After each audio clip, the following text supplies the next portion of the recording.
भक्ति आंदोलन, वाद्यंत्र बाद में पढ़ लेंगे। भक्ति आंदोलन जिसमें हम पढ़ेंगे संत और संप्रदाय।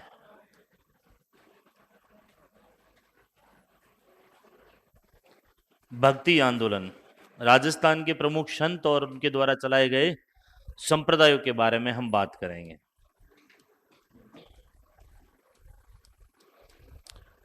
देखिए, भक्ति आंदोलन, आंदोलन का मतलब क्या होता है? किसी क्षेत्र में परिवर्तन करने के लिए किया गया कार्य, उसको क्या बोलते हैं? आंदोलन। भक्ति के क्षेत्र में जो परिवर्तन हुआ उसको हम भक्ति आंदोलन, क्रांति के लिए जो परिवर्तन करने की कोशिश की गई उसको क्या बोलते हैं? क्रांति आंदोलन बोलते हैं। किसानों ने अपने लिए अलग अलग, मतलब हम कह सकते हैं कि नए नियम और परिवर्तन स्थिति जो थी उसको परिवर्तित करने के लिए उन्होंने आवाज उठाई, उसको अपन क्या बोलते हैं? किसान आंदोलन। तो प्राचीन समय में अगर हम बात करें 7वीं व 8वीं सदी में दक्षिणी भारत में दो मत प्रचलित थे। एक था आपके नयनार मत और एक था आपके आलवार मत। नैनार मत और आलवार मत। नैनार मत किससे संबंधित था? भगवान और इसके साधुओं की संख्या 63 थी। आलवार मत जो है वो विष्णु से संबंधित था और इसकी साधुओं की संख्या थी 12। इन दोनों मतों के साधुओं में आपस में मतभेद होने लगा। नैनार वालों ने कहा कि भाई शिव बड़े भगवान हैं, आलवार वालों ने कहा विष्णु बड़े भगवान हैं। तो इसको लेकर झगड़े टंटे होने लगे। तब एक संत थे जिनका नाम था शंकराचार्य। क्या नाम था? शंकराचार्य ने इन दोनों को समझाया और कहा कि इस लड़ाई झगड़े से किसी का मत या किसी का भगवान बड़ा नहीं होगा। अगर आप अपने भगवान को बड़ा करना चाहते हो तो आप ज्यादा से ज्यादा लोगों को अपने मत से जोड़िए, अपने भगवान से जोड़िए। जिससे ज्यादा लोग जुड़ेंगे वो अपने आप में क्या हो जाएगा? बड़ा हो जाएगा। लोगों को जोड़ने के लिए क्या करना पड़ेगा? तो आप अपने जो भी नियम कानून है उसमें बदलाव लाइए, आपके उपदेश देने के जो तरीके हैं उसमें बदलाव लाइए, नए नए लोगों से संपर्क करिए। तो इस प्रकार शंकराचार्य ने एक सुधारवादी, कहते हैं कि इनको जो है सुधारवादी उपदेश दिया कि आप अपने जो मत है, जो संप्रदाय है, उसमें क्या करना चाहिए? आपको सुधार करना चाहिए। और इन संप्रदाय के लोगों के द्वारा जो सुधार किया गया उसी को अपन क्या बोलते हैं? भक्ति आंदोलन। तो इन्होंने अपने अपने मत में जो है सुधार करना प्रारंभ कर दिया, अलग अलग क्षेत्रों में जाकर अपने मत का प्रचार करना प्रारंभ किया। तो शंकराचार्य की प्रेरणा से जो है भक्ति के क्षेत्र में जो है क्या हुआ? आंदोलन आया या परिवर्तन हुआ। इसलिए आदि गुरु शंकराचार्य को भक्ति आंदोलन का क्या माना जाता है? जनक माना जाता है। भक्ति आंदोलन का भारत में भक्ति आंदोलन का जनक किसे माना जाता है? आदि गुरु शंकराचार्य को, जो दक्षिणी भारत में भक्ति आंदोलन का जनक या भारत में भक्ति आंदोलन का जनक माना जाता है। दक्षिणी भारत से भक्ति को जो उत्तरी भारत में ले आने का कार्य किया वो रामानंद जी ने किया। किसने किया? रामानंद जी ने। रामानंद जी और उनके शिष्यों ने उत्तरी भारत में भक्ति की अलख जगाने का कार्य किया। रामानंद जी हम पढ़ेंगे, उनके मुख्य रूप से 12 शिष्य थे और 12 शिष्यों ने अलग अलग क्षेत्रों में जाकर और सरल भाषा में उपदेश दिए और लोगों को भक्ति से जोड़ा। इसलिए उत्तरी भारत में भक्ति आंदोलन का जो जनक मानते हैं वो किसको मानते हैं? रामानंद जी को मानते हैं। तो ऑल ओवर भक्ति आंदोलन या दक्षिणी भारत में भक्ति आंदोलन के जनक कौन है और उत्तरी भारत में भक्ति आंदोलन के जनक कौन है? रामानंद जी। अब हम आगे बढ़ेंगे तो भक्ति के क्षेत्र में हम कह सकते हैं कि दो प्रकार की भक्ति की जाती है। एक तो होती है आपकी सगुण भक्ति और एक होती है आपके निर्गुण भक्ति। सगुण मतलब सगुण, गुण सहित जिसकी पूजा की जाती है। जैसे विष्णु का एक गुण है राम, गुण मतलब अवतार। विष्णु का अवतार जो है, और गुण का मतलब यहां होता है अवतार, मतलब गुण सहित जिसकी पूजा की जाती है उसको तो अपन क्या कहेंगे? सगुण। सामान्य रूप में अगर कहें कि जिसमें मूर्ति पूजा की जाती है उसको क्या बोलते हैं? गुण। मतलब एक राम शब्द है और राम शब्द, वो राम कौन है? अगर उसमें हम ऐसा एक मूर्ति देखते हैं जिसके धनुष लिया हुआ है और उसके साथ लक्ष्मण और सीता खड़े हैं, तो उस राम की अगर पूजा करते हैं तो वो कैसा हो जाएगा? सगुण हो जाएगा। और एक निर्गुण में अगर राम शब्द की पूजा करते हैं कि राम जो है उसका कोई आकार नहीं है, ये राम वो राम नहीं है जिसके पास धनुष हो, जिसके साथ सीता हो, जिससे लक्ष्मण हो, ये राम वो नहीं है। ये राम कौन है? सृष्टि का निर्माता है, जिसका कोई आकार नहीं है, जिसका कोई स्थान नहीं है, जो निराकार और निर्ब्रह्म के रूप में पूजा की जाती है, उसको क्या बोलते हैं? निर्गुण। सामान्य और सीधे अर्थों में अगर आपको कहूं कि किसी भगवान या उसके किसी अवतार की पूजा की जाती है तो उसको तो अपन क्या कहेंगे? सगुण। और किसी भगवान या किसी अवतार की पूजा नहीं की जाती उसको क्या कहेंगे? उसको निर्गुण कहेंगे। वैसे समझ में आ जाएगा आपको कि जैसे पूछे कि मीरा सगुण थी या निर्गुण थी? मीरा किसकी पूजा करती थी? हाँ, तो वो कृष्ण की पूजा करती थी, इसलिए क्या हो गई? सगुण। शैव संप्रदाय सगुण है या निर्गुण? शैव मतलब भगवान शिव से संबंधित संप्रदाय। अब शैव संप्रदाय कैसे होंगे? अरे शैव संप्रदाय मतलब जिसमें शिव की पूजा की जाती हो तो सगुण हो जाएंगे। वैष्णव संप्रदाय सगुण होंगे, जिसमें भगवान विष्णु या उसके अलग अलग अवतारों की क्या की जाती है? पूजा की जाती है। और निर्गुण संप्रदाय उसमें किसी प्रकार के भगवान या उसके गुण की पूजा नहीं की जाती है, उसको अपन निर्गुण अलग अलग पढ़ेंगे। पहले सगुण पढ़ लेंगे फिर निर्गुण पढ़ेंगे, तो आपको पता चल जाएगा कि कौन से सगुण है और कौन से निर्गुण है। तो ये दो भक्ति धाराएं चलती हैं, एक तो सगुण चलती हैं और एक चलती हैं आपके निर्गुण। तो ये कुछ बातें लिख दीजिए, फिर अपन पहले शैव संप्रदाय पढ़ेंगे और फिर वैष्णव संप्रदाय के बारे में बात करेंगे। तो भक्ति आंदोलन में पहले लिखिए 7वीं 8वीं शताब्दी में, 7वीं 8वीं शताब्दी में दक्षिणी भारत में, 7वीं 8वीं शताब्दी में दक्षिणी भारत में दो मत प्रचलित थे।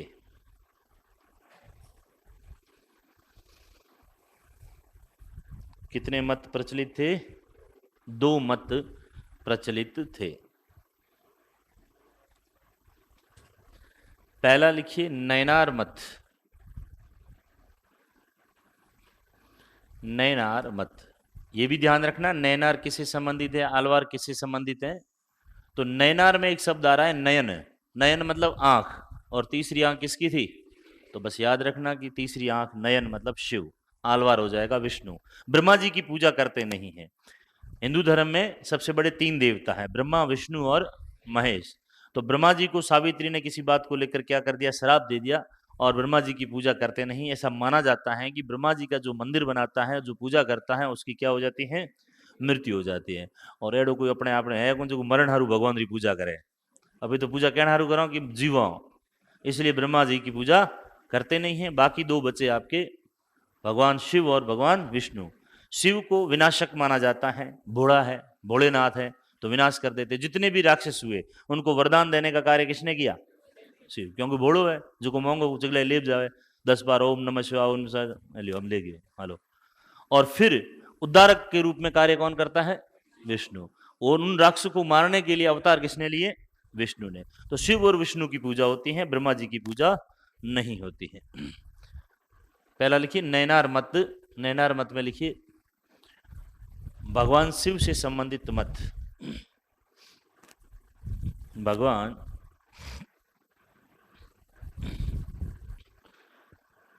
शिव से संबंधित मत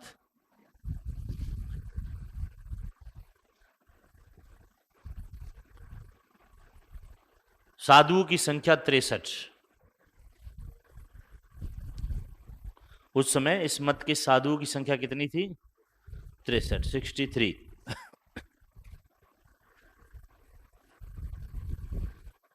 दूसरा लिखिए आलवार मत। आलवार मत भगवान विष्णु से संबंधित मत।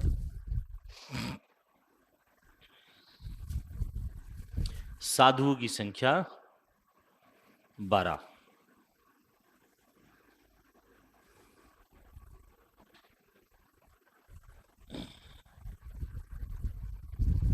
ठीक है,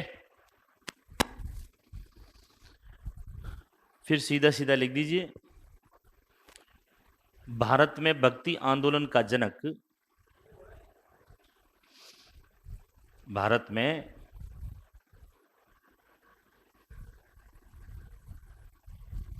भक्ति आंदोलन का जनक किसे माना जाता है?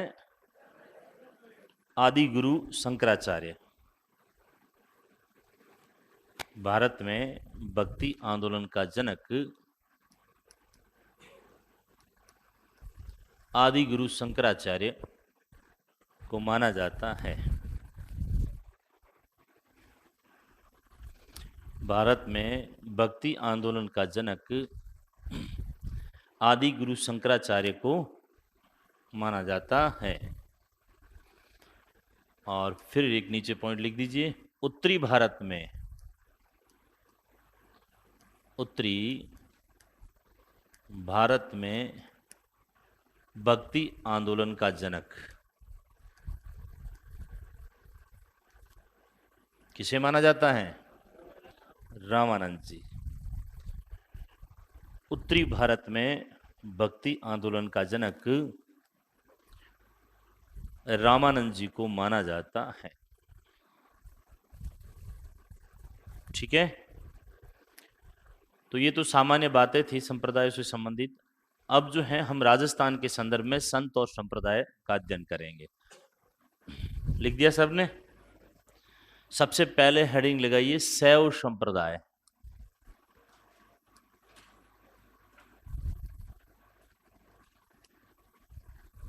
शैव संप्रदाय मतलब भगवान शिव से संबंधित संप्रदाय। प्राचीन समय में अगर बात करें तो मुख्य रूप से 4 शैव संप्रदाय थे। कितने? 4। इन चारों की ट्रिक आप याद रखना, मैं लिखवाऊंगा अभी आपको। कापालिक, कापालिक। का से क्या हो जाएगा आपके? का से हो जाएगा कापालिक। कापालिक संप्रदाय, या इसको हम बोलते हैं लकुलिस संप्रदाय। लकुलिस संप्रदाय, सॉरी, कापालिक संप्रदाय अलग है, पाशुपत संप्रदाय को कहते हैं। लकुलिस संप्रदाय पाशुपत संप्रदाय कहते हैं। दूसरा है आपके पाशुपत संप्रदाय, और पाशुपत संप्रदाय को हम बोलते हैं आपके लकुलिस संप्रदाय, क्योंकि लकुलिस जी इसके प्रवर्तक थे संप्रदाय। एक है आपके ली से हो जाएगा लिंगायत संप्रदाय। लिंगायत, या इसको बोलते हैं कालामुखी संप्रदाय। कालामुखी संप्रदाय। और एक है आपके क से हो जाएगा काश्मीरिक संप्रदाय। काश्मीरिक संप्रदाय। ये 4 संप्रदाय मुख्य रूप से भगवान शिव से संबंधित माने जाते हैं, सबसे प्राचीन। इसमें से इन दोनों का राजस्थान में प्रभाव नहीं है। ये दोनों राजस्थान में नहीं है, और इन दोनों का प्रभाव राजस्थान में है। तो इन दोनों के बारे में हम पढ़ेंगे, राजस्थान में है और ये राजस्थान में नहीं है। एक नवीन संप्रदाय और पढ़ेंगे जिसको अपन नाथ संप्रदाय बोलते हैं। कौन सा संप्रदाय? नाथ संप्रदाय। नाथ संप्रदाय भगवान शिव से संबंधित एक नया संप्रदाय है, प्राचीन संप्रदायों में नहीं है। इन चारों में भी अगर बात करें तो सबसे प्राचीन और प्रमुख संप्रदाय है वो कौन सा है? आपके पाशुपत संप्रदाय। तो पहले लिखिए, ऊपर हेडिंग लगाइए शैव संप्रदाय, और शैव संप्रदाय में लिखिए भगवान शिव से संबंधित, भगवान शिव से संबंधित मुख्य रूप से 4 संप्रदाय माने जाते हैं। भगवान शिव से संबंधित मुख्य रूप से 4 संप्रदाय माने जाते हैं।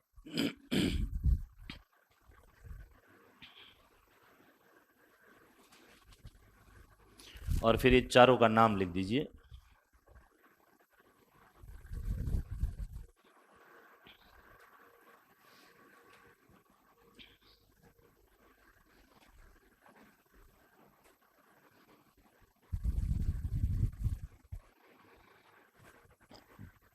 कापालिक संप्रदाय, पाशुपत या लकुलिस संप्रदाय, लिंगायत कालामुखी संप्रदाय और कश्मीरिक संप्रदाय, जिसमें कापालिक और पाशुपत राजस्थान में है और नीचे वाले 2 राजस्थान में नहीं है।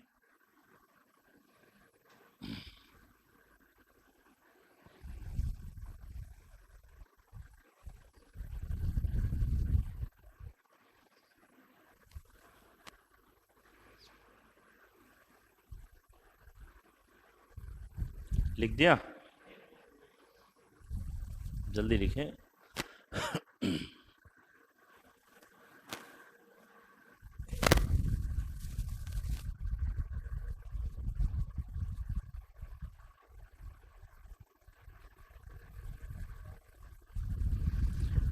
तो भगवान शिव से संबंधित दो संप्रदाय तो हम ये पढ़ेंगे, कापालिक और पाशुपत, एक पढ़ेंगे नाथ संप्रदाय। नाथ संप्रदाय की प्रधान पीठ कहाँ पे है? महामंदिर जोधपुर। नाथ द्वारा नहीं है, ध्यान रखना। नाथ द्वारा किसकी है? वह वल्लभ संप्रदाय की। आगे बढ़ेंगे अपन, लिख दिया तो आगे बढ़े। पहला लिखिए कापालिक संप्रदाय।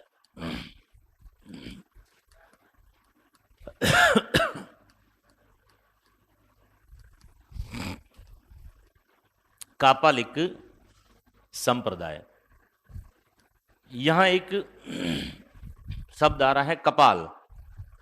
कपाल मतलब खोपड़ी, मनुष्य की खोपड़ियों की माला पहनने वाले साधु। तो मनुष्य की खोपड़ियों की माला पहनने वाले साधु कहाँ मिलेंगे? शमशान के आसपास। जब हम व्यक्ति का अंतिम संस्कार करते हैं तो सबसे कठोर भाग होता है, वो होता है खोपड़ी, और वो जलती नहीं है सामान्य आग से, दूसरा शरीर जल जाता है। इसलिए उसमें क्या डाला जाता है? घी डाला जाता है, जिसको अपन कपाल क्रिया कहते हैं।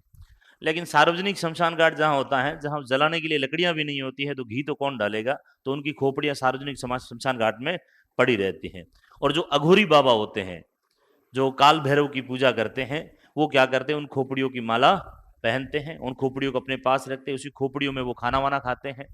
तो वो शमशानवासी लोग होते हैं, वही किस संप्रदाय से संबंधित होते हैं? कापालिक संप्रदाय। तो कापालिक संप्रदाय के साधु जो हैं, वो भगवान शिव की काल भैरव के रूप में क्या करते हैं? पूजा करते हैं। शमशानवासी होते हैं, शमशान की राख को शरीर पर लगाते हैं, मुंडमाला पहनते हैं, मदिरा पान करते हैं, मांस भक्षण करते हैं, और इस प्रकार जो है अघोरी बाबा की तरह ये घूमते रहते हैं। कोई इनका विशेष स्थान नहीं होता है, शमशानों के आसपास ये मिल जाते हैं आपको। बस इसमें लिखिए, देखिए इस संप्रदाय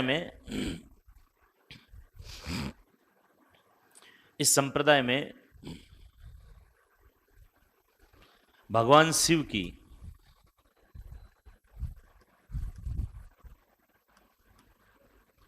काल भैरव, इस संप्रदाय में भगवान शिव की काल भैरव के रूप में पूजा की जाती है। काल भैरव के रूप में पूजा की जाती है।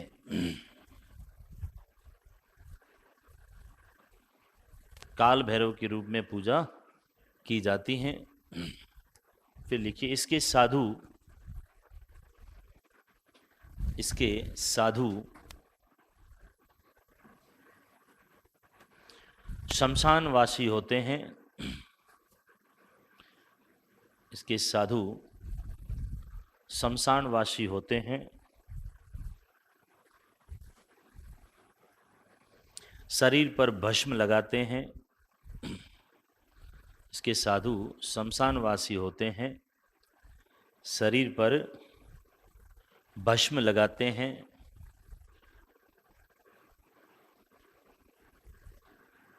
मुंडमाला पहनते हैं।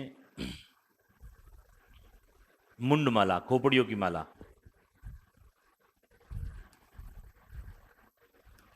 मुंडमाला पहनते हैं, मदिरा पान व मांस भक्षण भी करते हैं। मदिरा पान व मांस भक्षण भी करते हैं।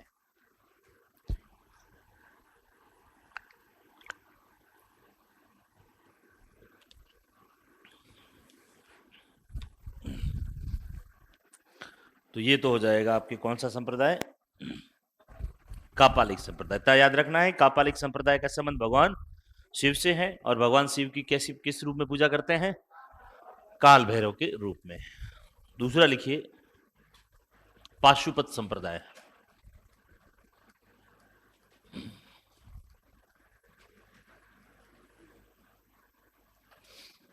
पाशुपत संप्रदाय, प्रवर्तक हैं लकुलिश जी। लकुलिश जी, और लकुलिश जी को भगवान शिव के रूप में पूजा जाता है। और इसमें भगवान शिव की जिस रूप में पूजा होती है वो है एकलिंगनाथ जी। एकलिंगनाथ जी भगवान शिव की किस रूप में पूजा की जाती है? एकलिंगनाथ जी के रूप में पूजा की जाती है। ये जितने भी शैव संप्रदाय हैं उनमें सबसे प्राचीन है और सबसे मुख्य संप्रदाय माना जाता है। इनके साधुओं का सिर्फ कार्य पूजा करना ही होता है। साधु सुबह जल्दी उठते हैं, फिर स्नान करते हैं और इनके पास में एक विशेष लकड़ी होती है जिसको दंड कहा जाता है। दंड धारण कर और पूजा करते हैं। फिर वो स्नान करते हैं, दंड धारण कर पूजा करते हैं। ये प्रक्रिया पूरे दिन जो है चलती रहती है।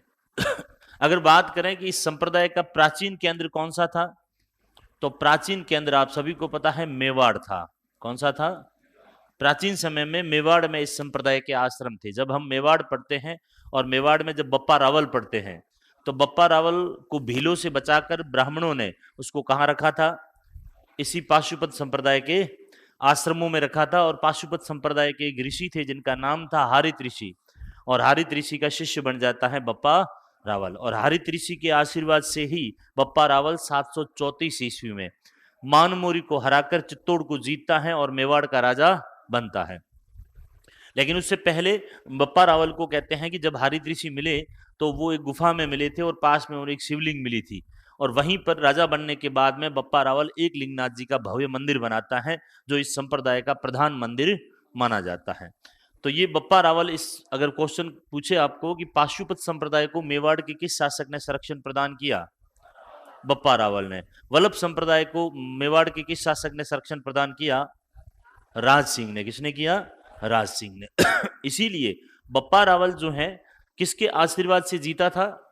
मतलब हारित ऋषि किसकी पूजा करते थे? तो हारित ऋषि ने बप्पा रावल के लिए एक लिंगनाथ जी से चित्तौड़ दुर्ग मांगा था। इसलिए बप्पा मानता है कि चित्तौड़ में एक लिंगनाथ जी के आदेश से जीता हूं और मैं तो उनके आदेश की सिर्फ पालना करता हूं। आदेश देने वाला कौन होता है? राजा। इसलिए बप्पा मानता है कि हमारे राज्य का वास्तविक स्वामी, वास्तविक राजा जो है वो कौन है?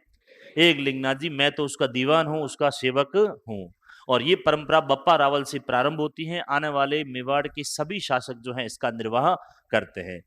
तो बप्पा रावल ने ही इस संप्रदाय को आपकी क्या किया था? संरक्षण प्रदान किया था। तो लिखिए इसमें पाशुपत संप्रदाय में लिखिए शैव संप्रदायों में पहले लिख दीजिए प्रवर्तक। प्रवर्तक लकुलिश जी। प्रवर्तक कौन है? लकुलिश जी। और इसमें लिख देना लकुलिश जी को शिव का अवतार मानकर पूजा जाता है। प्रवर्तक लकुलिश जी। और एक पॉइंट लिख देना लकुलिश जी को भगवान शिव का अवतार मानकर पूजा जाता है।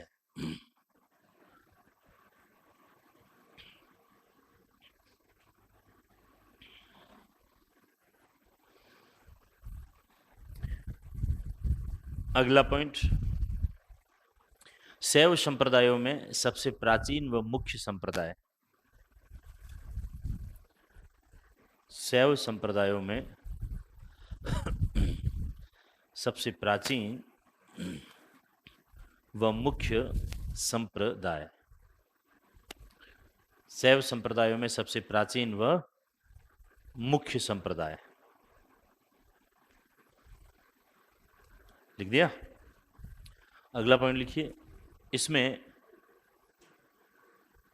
भगवान शिव की एक लिंगनाथ जी के रूप में पूजा की जाती है।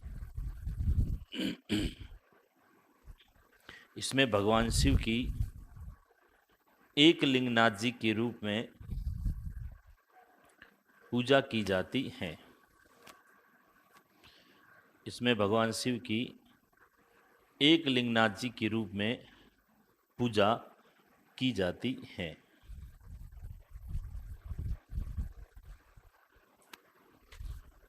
फिर लिखिए, इसके साधु, इस संप्रदाय के साधु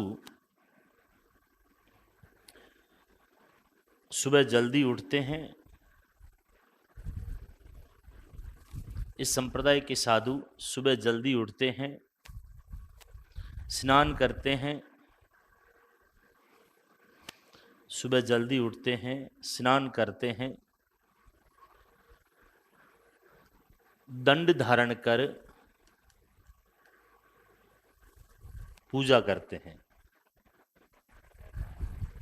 दंड लकड़ी होती है, इसके बाद वो लेते हैं विशेष प्रकार की और लकड़ी लेकर तपस्या करते हैं। दंड धारण कर पूजा करते हैं, फिर स्नान करते हैं, फिर पूजा करते हैं, फिर स्नान करते हैं, फिर पूजा करते हैं, और यह प्रक्रिया चलती रहती है।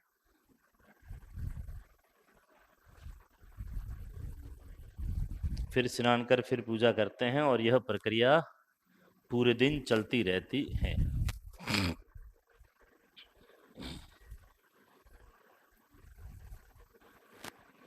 ठीक है, फिर लिखिए प्राचीन केंद्र। इस संप्रदाय का प्राचीन केंद्र मेवाड़। मेवाड़ी है, नवीन भी मेवाड़ी है, लेकिन नवीन अपन लिखेंगे एक लिंगनाथ जी मंदिर, वो एक ही बात है। प्राचीन केंद्र मेवाड़। और इस संप्रदाय के लिखिए प्रमुख संत। प्रमुख संत हारित ऋषि,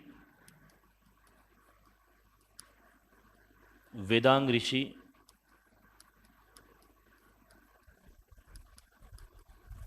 नरहरि मुनि या नरहरि ऋषि या नरहरि मुनि, ये तीन नाम याद रखना। संप्रदाय के प्रमुख संत हारित ऋषि, वेदांग ऋषि और नरहरि मुनि। ठीक है, फिर लिखिए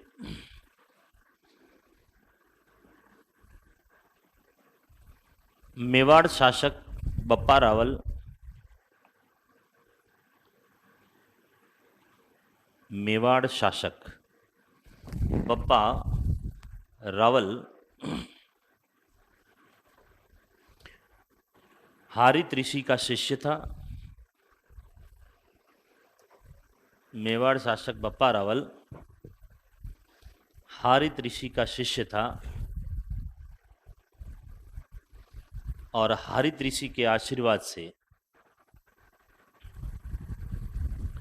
हारित ऋषि के आशीर्वाद से 734 ईस्वी में हारित ऋषि के आशीर्वाद से 734 ईस्वी में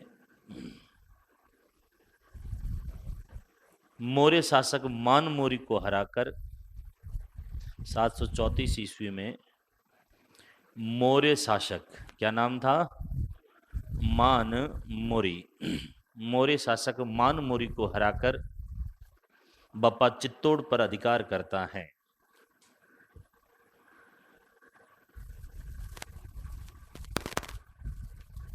बप्पा चित्तौड़ पर अधिकार करता है।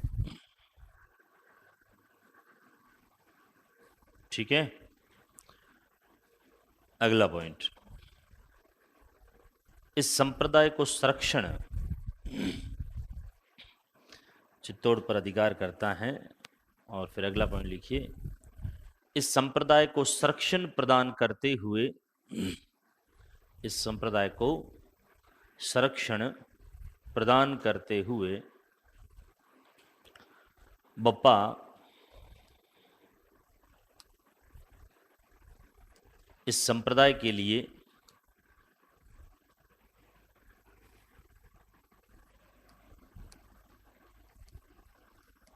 कैलाशपुरी, कहाँ पे हैं? उदयपुर। बप्पा कैलाशपुरी में एक लिंगनाथ जी का मंदिर बनाता है। बप्पा कैलाशपुरी में एक लिंगनाथ जी का मंदिर बनाता है।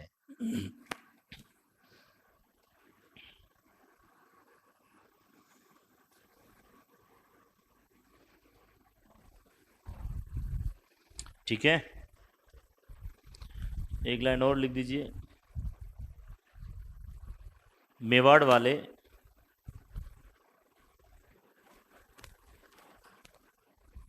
एकलिंगनाथ जी को, मेवाड़ वाले एकलिंगनाथ जी को अपने राज्य का, मेवाड़ वाले एकलिंगनाथ जी को अपने राज्य का स्वामी मानते हैं, अपने राज्य का स्वामी मानते हैं और स्वयं को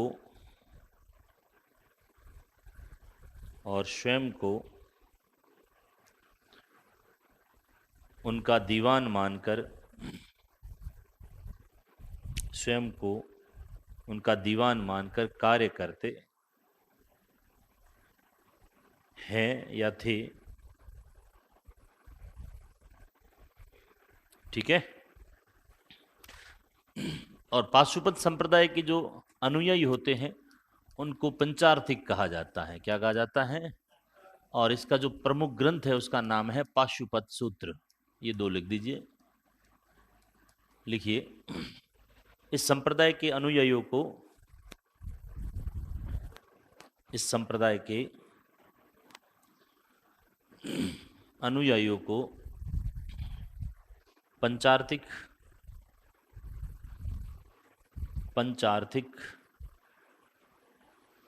कहा जाता है। इस संप्रदाय के अनुयायियों को पंचार्थिक कहा जाता है। और प्रमुख ग्रंथ लिख देना पाशुपत सूत्र। इस संप्रदाय के अनुयायियों को पंचार्थिक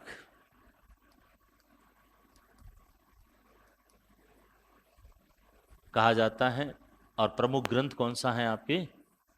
पाशुपत सूत्र, जिसमें इस संप्रदाय के उपदेश जो हैं आपको मिलते हैं। तो ये था आपके कौन सा संप्रदाय? पाशुपत संप्रदाय। कापालिक और पाशुपत जो प्राचीन संप्रदाय थे, अब एक नवीन संप्रदाय लिखते हैं, हेडिंग लगाइए नाथ संप्रदाय। नाथ संप्रदाय।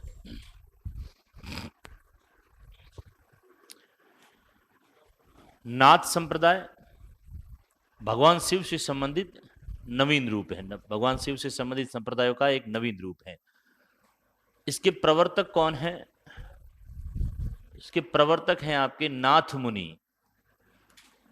और इसको सबसे सर्वाधिक प्रचारित करने का कार्य किया, उनका नाम है मच्छेंद्रनाथ। मच्छेंद्रनाथ। तो नाथ मुनि या मच्छेंद्रनाथ जो है, इसके क्या माने जाते हैं? प्रवर्तक माने जाते हैं। इसका प्राचीन केंद्र अगर देखते हैं तो जालोर था। कौन सा था? जालोर। जालोर दुर्ग जो है, जालोर दुर्ग में जालंधर नाथ जी तपस्या करते थे, इसलिए जालोर दुर्ग को जालंधर दुर्ग भी कहा जाता है। और जालोर के आसपास जो है इनके आश्रम बने हुए थे। मारवाड़ शासक आपके मानसिंह। कौन? मानसिंह। और मानसिंह का भाई था जिसका नाम था भीम सिंह। ये विजय सिंह के पोते थे दोनों ही। विजय सिंह के बाद में इन दोनों के बीच में उत्तराधिकारी पद को लेकर क्या हो गया? युद्ध हुआ, जिसमें भीम सिंह जीत जाता है। और मानसिंह जो है वो कहां शरण लेता है? आपके जालोर में शरण लेता है। जब जालोर में शरण लेता है तो भीम सिंह जो है वो क्या करता है? जालोर में मानसिंह को घेर लेता है। काफी दिनों तक घेरा चलता रहता है और मानसिंह को लगा कि यार अब जो है मामला हाथ से जाता हुआ दिख रहा है, निकलता हुआ दिख रहा है, तो उसने ठान ली थी कि अब हथियार डाल देते हैं। उस समय इस नाथ संप्रदाय के एक मुनि थे जिनका नाम था देवनाथ जी। देवनाथ जी ने भविष्यवाणी की थी कि अब अगर तू कुछ दिन और टिका रहेगा तो तेरी क्या होगी? जीत होगी। उन्होंने एक तारीख, पहले उन्होंने तिथियां बताई थी, एक तारीख बताई कि आप 21 अक्टूबर, ये 1803 की बात है। उन्होंने कहा कि 21 अक्टूबर तक अगर तू घेरा, अगर हथियार नहीं डालता है, दुर्ग के दरवाजे नहीं खोलता है, तो तेरी क्या होगी? जीत होगी। और मानसिंह ने वैसा ही किया और मानसिंह ने जो है वापिस से युद्ध जो है प्रारंभ किया और दुर्ग के दरवाजे नहीं खोले, हथियार नहीं डाले। और इनकी भविष्यवाणी सत्य होती है। और 19 अक्टूबर को ही अचानक भीम सिंह की क्या हो जाती है? मृत्यु हो जाती है। मानसिंह तो न्याल हो गयो कि ठई भी, हाँ जोर ठई है। इसीलिए देवनाथ जी ने कहो थे मैं बेड़ा लो तो न्याल कर दियो मन राजा बनाए हुए है। तो देवनाथ को ले आकर जोधपुर ले आता है और यहाँ इस संप्रदाय के लिए बहुत बड़े बड़े मंदिर बनाता है, जिसको क्या कहा जाता है, महामंदिर कहा जाता है। और मानसिंह के समय अगर हम देखते हैं तो आने वाले समय में नाथ संप्रदाय के साधुओं ने मानसिंह पर जो है अपना दबाव बनाए रखा था। और मानसिंह का शासन वास्तविक रूप से चलाते कौन थे, नाथ संप्रदाय के साधु चलाते थे। फिर नाथ संप्रदाय के साधुओं से मुक्ति पाने के लिए कई लोगों को बांकीदास जी आशिया को भेजा था कि नाथ संप्रदाय के साधुओं से बात करके आओ कि वो ज़्यादा हस्तक्षेप कर रहे हैं। और बांकीदास आशिया वहाँ गए थे और नाथ संप्रदाय को जो है उनसे बातचीत की थी, माने नहीं थे। फिर भीम मान सिंह बांकीदास आशियों को कई बार बाहर निकाल देता है नाथ संप्रदाय के कहने पर। तो याद रखना नाथ संप्रदाय की प्रधान पीठ महामंदिर है और महामंदिर में इस संप्रदाय की स्थापना किस शासक ने करवाई, मान सिंह ने। आगे चलकर ये संप्रदाय दो भागों में बंट जाता है। एक तो वह भाग जिसको अपन बोलते हैं माननाथी पंथ। माननाथी पंथ, माननाथी पंथ उन साधुओं का पंथ था जो मानसिंह द्वारा बनाए गए महामंदिरों में बैठकर इस संप्रदाय को आगे बढ़ा रहे थे। और कुछ साधु जो हैं वो ये स्थान छोड़कर चले गए, उनको बोलते हैं बैरागी पंथ। क्या बोलते हैं, बैरागी पंथ। और बैरागी पंथ जो है ये अपना केंद्र किसको बनाते हैं, राताडूंगा। राताडूंगा स्थान है आपके पुष्कर के पास, पुष्कर अजमेर के पास राताडूंगा को अपना जो है केंद्र बनाते हैं। तो इस प्रकार ये दो भागों में बढ़ जाता है। इस संप्रदाय के कुछ साधुओं के नाम भी आपको याद रखने पड़ेंगे। सबसे इंपॉर्टेंट है आपके गोरखनाथ। गोरखनाथ जी इसी संप्रदाय से संबंधित थे और गोरखनाथ जी ने एक योग प्रणाली को जन्म दिया जिसको क्या बोला जाता है, हठ योग प्रणाली। कई बार पूछा जाता है हठ योग प्रणाली के जन्मदाता कौन है, गुरु गोरखनाथ जी हैं। और गोरखनाथ जी ने ही इस संप्रदाय में एक नई शाखा को प्रारंभ किया। वो शाखा जिनके ऐसे साधु जिनके कान जो है वो छिद्रित होते हैं, बड़े बड़े कुंडल पहने होते हैं, यहाँ से फटे होते हैं, उनको बोलते हैं कनफटे साधु। क्या कहा जाता है, कनफटे साधुओं की शाखा। तो कनफटे साधुओं की शाखा प्रारंभ करने का श्रेय किसको जाता है, गोरखनाथ जी को जाता है। एक संत याद रखना, कानप्पा नाथ। कानप्पा नाथ, कानप्पा नाथ जो है इनसे कालबेलिया समुदाय निकलता है।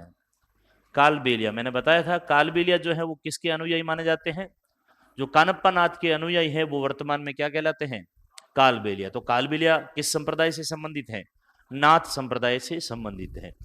हाँ, एक है आपके जालंधर नाथ। जालंधर नाथ याद रखना, जालोर क्षेत्र में इनका, या जालोर दुर्ग जिस पहाड़ी पर बना हुआ है वहां इनकी तपोस्थली रही।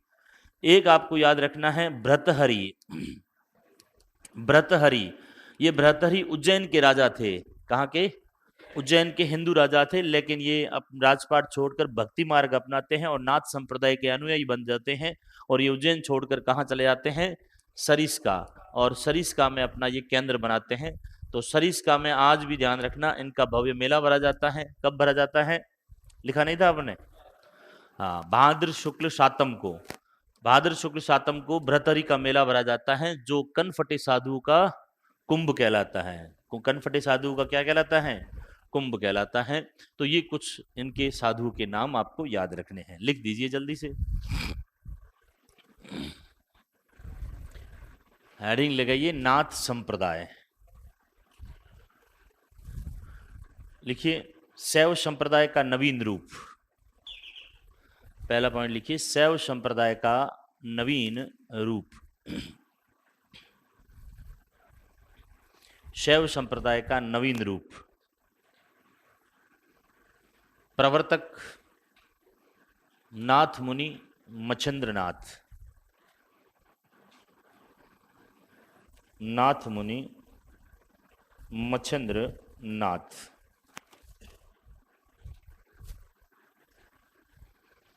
शैव संप्रदाय है तो पूजा किसकी की जाती है इसमें, शिव की। लिख दीजिए पूजा भगवान शिव की।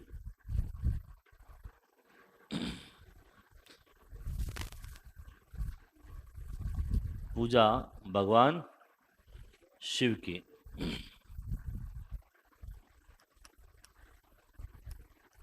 प्रारंभिक केंद्र, प्रारंभिक केंद्र लिख देना श्री मंदिर। श्री मंदिर है आपके जालोर में, श्रिया देवी का मंदिर है श्री मंदिर प्रारंभिक केंद्र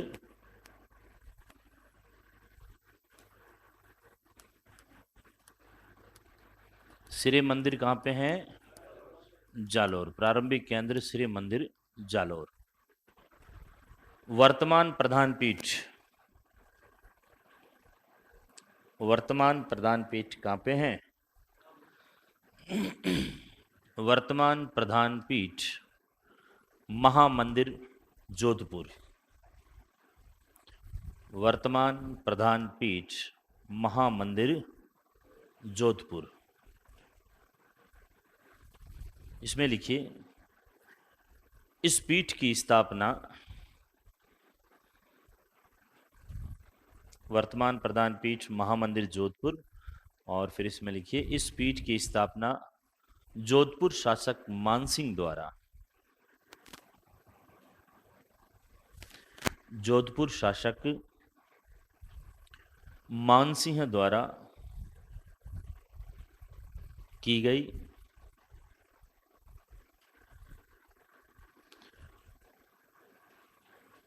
मानसिंह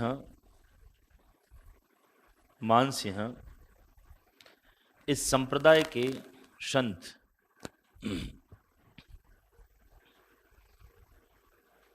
गुरु देवनाथ, इस संप्रदाय के संत गुरु देवनाथ,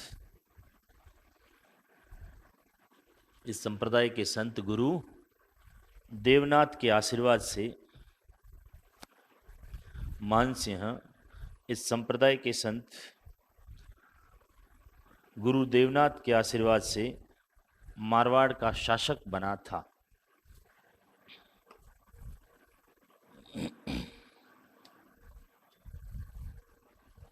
मारवाड़ का शासक बना था।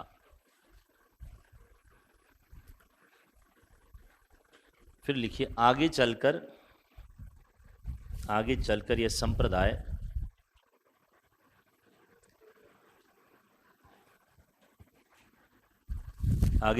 संप्रदाय दो भागों में विभक्त हो जाता है।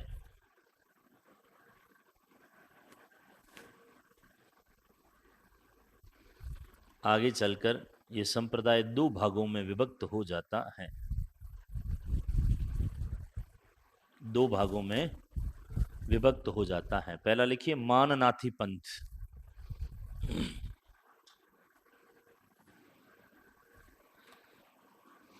माननाथी पंथ में डैश करके लिखिए महामंदिर में रहने वाले साधुओं का पंथ।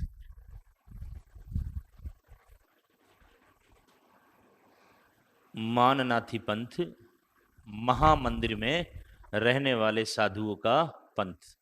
मतलब इनका प्रधान केंद्र कौन सा है? महामंदिर। साधुओं का पंथ लिख देना, प्रधान केंद्र महामंदिर।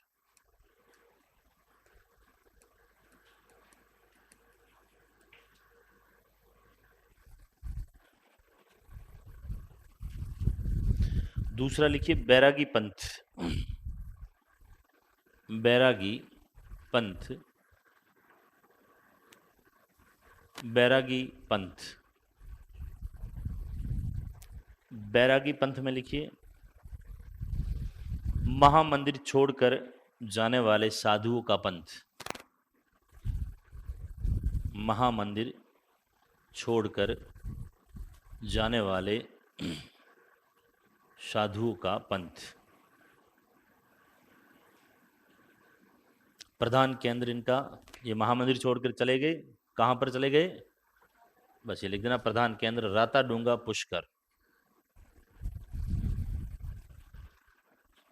प्रधान केंद्र राता डूंगा पुष्कर। ठीक है। फिर लिखिए इस संप्रदाय के प्रमुख संत। इस संप्रदाय के प्रमुख संत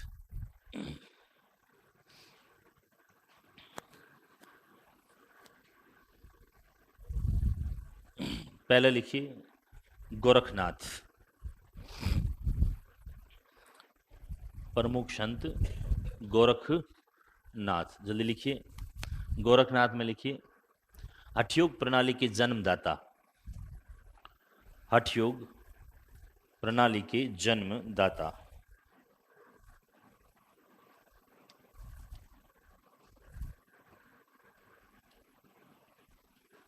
हठयोग प्रणाली के जन्मदाता। और दूसरा पॉइंट लिखिए, इन्हीं से नाथ संप्रदाय की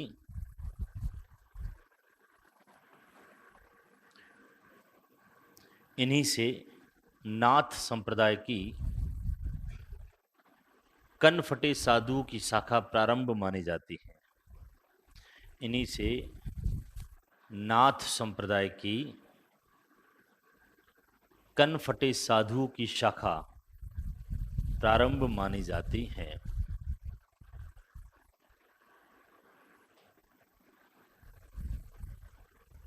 ठीक है। दूसरा लिखिए, कानप्पा नाथ। कानप्पा नाथ।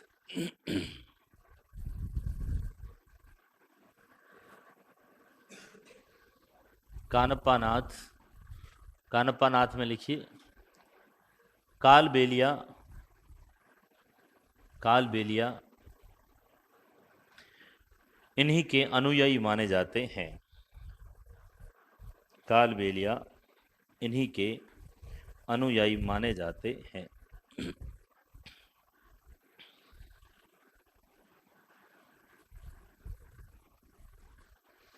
जालंधरनाथ,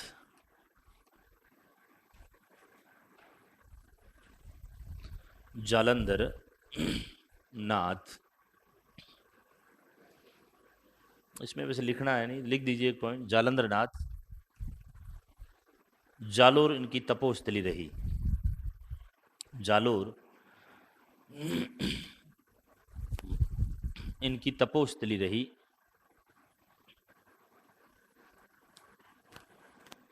इसलिए जालोर दुर्ग को, जालोर इनकी तपोस्थली, तपस्या वाली स्थल, जालोर इनकी तपोस्थली रही, इसलिए जालोर दुर्ग को जालंधर दुर्ग भी कहा जाता है। जालोर इनकी तपोस्थली रही, इसलिए जालोर दुर्ग को क्या कहा जाता है? जालंधर दुर्ग भी कहा जाता है। भृतहरि, भृतहरि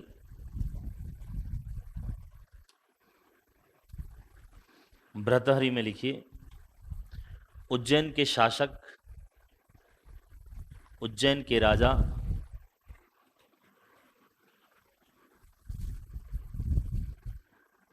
जो नाथ संप्रदाय की कनफटे, जो नाथ संप्रदाय की कनफटे साधुओं की शाखा से संबंधित,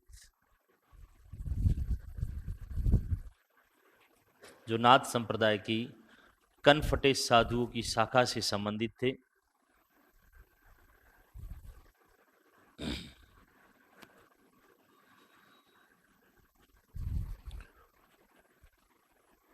कनफटे साधुओं की शाखा से संबंधित थे और इन्होंने सरिस्का अलवर को अपना केंद्र बनाया, और इन्होंने सरिस्का अलवर को अपना केंद्र बनाया।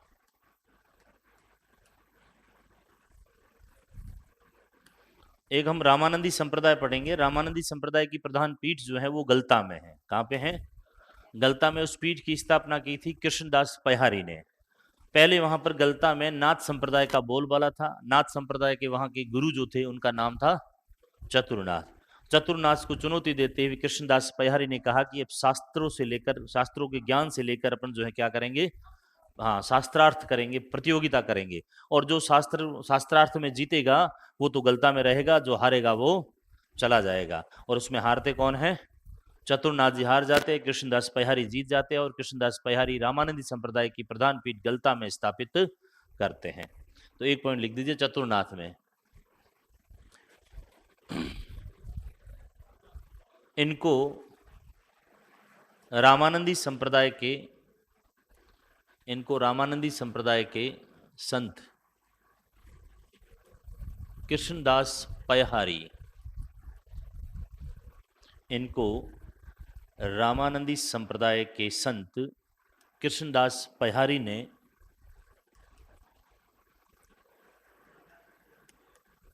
शास्त्रार्थ,